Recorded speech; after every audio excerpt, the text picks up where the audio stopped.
खोनादो सोरजिनो दिनैनि बे हाबलांखौ जोङो माबारि दलपतफोरनि जे हाबलां बे हाबलांनि मुंखौ बे फुजाफोरनि थाखाय महात्मा बसुमतारी बिथां होनाय जादों।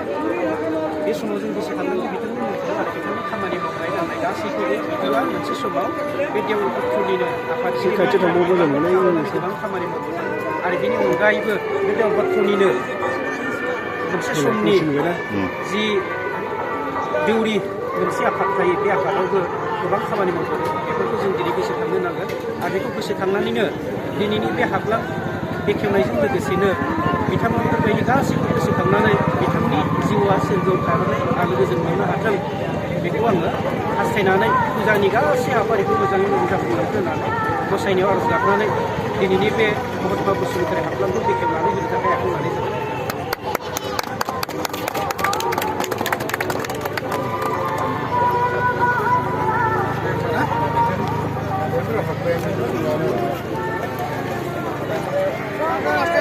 Coba ini ya.